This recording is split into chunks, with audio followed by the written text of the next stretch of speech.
Hello बच्चों, आइए प्रश्न को देखते हैं। प्रश्न दिया गया में ए भाग में बोला है कि किसी समांतर श्रेणी का तीसरा पद 13 है और 19वां पद 77 है, तो समांतर श्रेणी ज्ञात कीजिए। और बी में बोला है कि किसी समांतर श्रेणी का 5वां पद 56 है और 8वां पद 95 है, तो हमें श्रेणी का 25वां पद ज्ञात करना है। सी में बोला है कि किसी समांतर श्रेणी का पीवां पद क्यू है और क्यूवां पद पी है, तो हमें सिद्ध करना है कि पी प्लस क्यूवां पद शून्य होगा। बच्चों, इस प्रश्न की जो हमारी मुख्य अवधारणा वो क्या बनती है?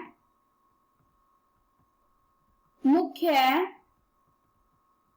अवधारणा हम जानते हैं बच्चों, जब हमारे पास समांतर श्रेणी होती है, मतलब जो हमारा सारवंतर होता है समांतर श्रेणी में वो बराबर होता है, तो उसमें हमारा nवां पद ज्ञात करने के लिए क्या सूत्र होता है? इसका हमारा nवां पद ज्ञात करने के लिए सूत्र होता है an बराबर, इसके बाद क्या होता है a प्लस के n माइनस के 1 इंटू डी। डी होता है हमारा सारवंतर और a होता है वो होता है हमारा प्रथम पद, और इसमें जो हमारा n होता है वो होता है हमारा कि जो हमें पद ज्ञात करना है। अब ये देखो हमें a भाग में क्या बोला है, हमें a भाग में हमें बोला है कि जो इसमें तीसरा पद है ना वो हमारा क्या है, किसके बराबर है? 13 के बराबर है। मतलब a3 बराबर a प्लस के n माइनस 1, n यहाँ पे क्या है 3, तो 3 माइनस के 1 इंटू डी। यहाँ से कितना आ गया? अभी देखो a3 मतलब हमारा कितना है 13 बराबर a प्लस के 3 माइनस 1 मतलब 2, फिर गुणा के d। यहाँ से कितना आ गया a प्लस के 2d बराबर 13। इस समीकरण का नाम रख देते हैं, हमारा समीकरण नंबर 1 है। और आगे हमें क्या बोला? हमें बोला कि जो 19वां पद है ना वो हमारा क्या है 77 है, और यहाँ पे क्या आ जाएगा a प्लस के 19 माइनस के 1 इंटू डी। यहाँ से कितना आ गया 77 बराबर a प्लस के 18d। इस समीकरण का नाम रख देते हैं, हमारा समीकरण नंबर 1 है। हम समीकरण नंबर 1 और 2 को हल करेंगे तो यहाँ से हमारा a का और d का मान निकल जाएगा। हम ऐसा क्यों कर रहे हैं? हम ऐसा इसलिए कर रहे हैं जब अगर हमें प्रथम पद और इन दोनों के बीच का अंतर पता चल जाएगा तो हम समांतर श्रेणी ज्ञात कर सकते हैं। उसको हम ज्ञात करने का सूत्र जानते हैं, उसमें हमारे क्या होता है a1 फिर a2 a3। a2 क्या होता है a प्लस के d और ऐसी a3 क्या होता है a प्लस के 2d। तो हम उसके लिए क्या चाहिए होता है a और d की जरूरत पड़ेगी, तो हम a और d का मान निकाल लेंगे। हम समीकरण नंबर 1 और 2 को हल करेंगे तो यहाँ से कितना आ जाएगा? हल करने के बाद हम इन दोनों को समीकरण नंबर 1 को समीकरण नंबर 2 से घटा देंगे। जब हम समीकरण नंबर 1 को समीकरण नंबर 2 से घटाएंगे, समीकरण नंबर 1 को समीकरण नंबर 2 से घटाएंगे तो यहाँ से आ जाएगा a प्लस के 2d बराबर 13 और यहाँ पे a प्लस के 18d बराबर 77। घटाएंगे तो इसके चिन्ह बदल जाएंगे, प्लस है तो माइनस हो जाएगा, माइनस है तो प्लस हो जाएगा, ये आपस में कट गया। यहाँ से कितना आ गया माइनस के 16d बराबर माइनस के 64। अभी देखो माइनस से माइनस कट गया, 16 से कटेगा तो कितना आ गया d बराबर आ गया 4। हमारा d का मान निकल गया। ऐसे ही हम a का मान निकाल लेंगे। हम क्या करेंगे, जो हमारा d का मान है ना उसको हम समीकरण नंबर 1 में रख देंगे। जब हम समीकरण नंबर 1 में d का मान रखेंगे तो यहाँ से हमारा a का मान निकल जाएगा a प्लस के 2d बराबर 13। तो यहाँ से कितना आ गया a प्लस के 2 गुणा के 4 बराबर 13। यहाँ से कितना आ गया? यहाँ से आ गया a बराबर 13 माइनस के 8। यहाँ से a का मान कितना आ गया 5। a का और d का मान निकल गया। अब हम क्या कर सकते हैं, इसकी मदद से हम श्रेणी बना सकते हैं। अभी देखो a1 बराबर यहाँ पे क्या आ गया हमारा 5 की, क्योंकि हमारा a का मान क्या निकला 5। ऐसे ही a2 बराबर क्या आ गया? यहाँ पे a2 हम जानते क्या होता है a प्लस के d, a प्लस के d। तो a का मान कितना हमारा 5 प्लस के d का मान कितना है 4, 5 और 4 9। ऐसी a3 क्या होगा? a3 होता है a प्लस के 2d। तो यहाँ से कितना आ गया 5 प्लस के 8 बराबर कितना आ गया 13 की। ऐसे जब हम a4 निकालेंगे, a4 यहाँ से कितना आ जाएगा a प्लस के 3d। यहाँ से कितना आ गया 5 प्लस के 3 गुणा के 4 कितना आ गया 17। ऐसे जब हम a5 निकालेंगे तो कितना आ जाएगा? यहाँ से आ जाएगा a प्लस के 4d। यहाँ से आ गया 5 प्लस के 4 गुणा के 4 कितना आ गया 21। ऐसी हमारी संख्याएं चलती जाएंगी। अभी देखो यहाँ पे हमारी जो समांतर श्रेणी है वो हमारी क्या बन गई? समांतर श्रेणी बन गई 5 फिर 9 फिर 13 फिर 17 और इसके बाद 21।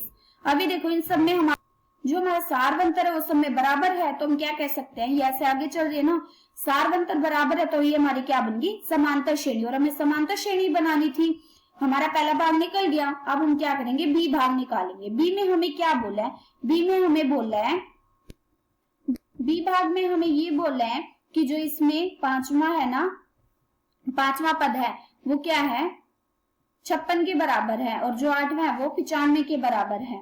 हमें 25वां पद ज्ञात करना है, तो हम इसको कैसे करेंगे, इसमें हमें a5 दे रखा है, इसका हम सूत्र जानते हैं a प्लस के n माइनस 1 इंटू डी, तो 5 माइनस के 1 इंटू डी। यहाँ पे ये किसके बराबर आ गया, 56, और यहाँ पे a प्लस के 4d, यहाँ से कितना आ गया, ये आ गया a प्लस के 4d बराबर 56। इस समीकरण का नाम रख देते हैं, हमारा समीकरण नंबर 3 है। इस समीकरण का नाम रख देते हैं, हमारा समीकरण नंबर 3 है। ऐसे ही हम क्या करेंगे, दूसरे में हमें फिर बोल रहा है कि जो हमारा 8वां पद है ना वो हमारा 95 के बराबर है। जो हमारा 8वां है वो क्या है, 8वां पद 95 के बराबर है, और यहाँ पे a प्लस के n माइनस 1 मतलब 8 माइनस 1 इंटू डी, यहाँ से कितना आ गया a प्लस के 60d। इस समीकरण का नाम रख देते हैं, हमारा समीकरण नंबर 4 है। हम समीकरण नंबर 3 और समीकरण नंबर 4 को हल करके a का और d का मान निकाल लेते हैं। तो हम क्या बना सकते हैं, उसे समांतर श्रेणी बना सकते हैं, और फिर हम उससे आराम से 25वां पद ज्ञात कर देंगे, और वही हमें निकालना है इसमें। अभी देखो हम क्या करेंगे, समीकरण नंबर 1 को घटा देंगे समीकरण नंबर 2 से, घटाने के बाद यहाँ से कितना आ जाएगा, जब हम समीकरण नंबर 1 को समीकरण नंबर 2 से घटाएंगे तो समीकरण नंबर 1 कितना है, a प्लस के 4d बराबर 56, और यहाँ पे समीकरण नंबर 2 कितना है हमारा, a प्लस के 60d बराबर 95। घटाएंगे तो इसके चिन्ह बदल जाएंगे, प्लस से तो माइनस हो जाएगा, माइनस से तो प्लस हो जाएगा, ये माइनस माइनस माइनस ये आपस में कट गया, 7 में से 4 गए कितना आ गया, माइनस के 3d बराबर 39 आ गया, माइनस के 39, माइनस से माइनस कट गया, यहाँ से d का मान कितना आ गया, d बराबर आ गया 1 और 3, यहाँ से d का मान 13 आ गया। अब हम क्या करेंगे, d का मान समीकरण नंबर 1 में रख देंगे तो हमें a का मान ज्ञात हो जाएगा। यहाँ से कितना आ जाएगा, जब हम समीकरण नंबर 1 में रखेंगे यहाँ से आ जाएगा a प्लस के 4d बराबर 56। अबे देखो a प्लस के d का मान कितना निकला हमारा 13, तो यहाँ से कितना आ गया, 4 गुणा के 13 बराबर 56। यहाँ से हमारा a का मान कितना निकल गया, यहाँ से हमारा a का मान आ गया 56 माइनस के 52, यहाँ से हमारा a का मान कितना आ गया 4। अब हम ऐसे ही क्या कर देंगे, 25वां पद निकाल देंगे, और 25वां पद हमें निकालना है। यहाँ से कितना आ जाएगा, a25 बराबर 4 प्लस के n माइनस 1 मतलब 25 माइनस 1 इंटू डी का मान कितना है यहाँ पे 13। ये कैसे आया, क्योंकि हमें जानते हैं a का मान भी हमने निकाला है और d का मान भी निकाला है, और हमें जो पद ज्ञात करना होता है यहाँ पे क्या होता है, n माइनस 1 होता है ना, तो 25 माइनस 1 हो गया।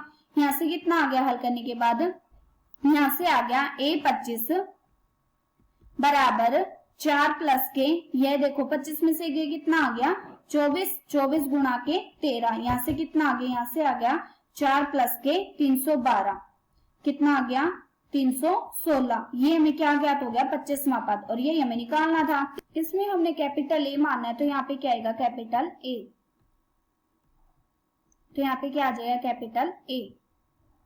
ये हमें क्या ज्ञात हो गया, 25वां पद। अब हम क्या करेंगे, सी भाग निकाल, सी भाग को भी हम ऐसे ही हल करेंगे। सी में हमें क्या बोला है, सी में ये बोला है कि जो पीवा पद है ना वो क्यू है, मतलब ए पी बराबर है ए प्लस के पी माइनस के 1 इंटू डी। यहाँ पे हमें ए पी बराबर क्या दे रखा है, क्यू के, तो ए प्लस के पी माइनस के 1 इंटू डी।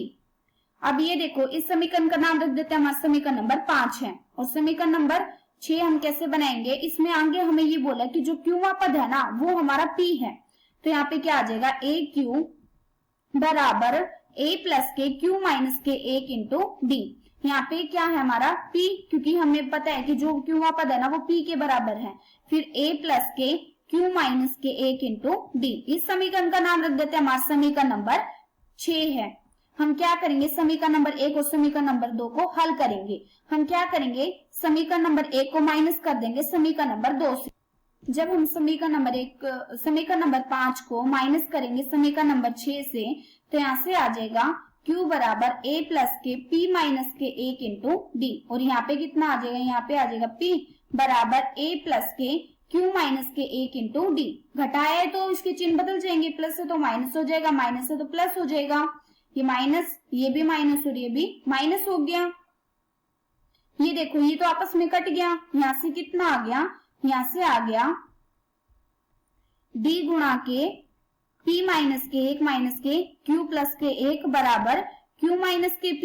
अभी देखो 1 से 1 कट गया, यहाँ से कितना आ गया d p माइनस के q बराबर q माइनस के p। तो यहाँ से d का मान कितना आ गया, d बराबर आ गया माइनस के, क्योंकि यहाँ से हमने p, यहाँ पे देखो जो हमारा p के सामने ये प्लस का है और ये माइनस का है, तो हमने यहाँ पे माइनस को उभयनिष्ठ ले लिया और ये q माइनस से p माइनस q से p माइनस q कट गया, तो यहाँ से कितना -1, तो d का मान निकल गया। अब हम ऐसे क्या करेंगे, a का मान निकालेंगे। a का मान हम कैसे निकालेंगे, हम d का मान समीकरण नंबर 1 में रख देंगे। जब हम d का मान समीकरण नंबर 1 में रखेंगे तो यहाँ से कितना आ जाएगा, यहाँ से आ जाएगा a प्लस के p माइनस के 1 इंटू d।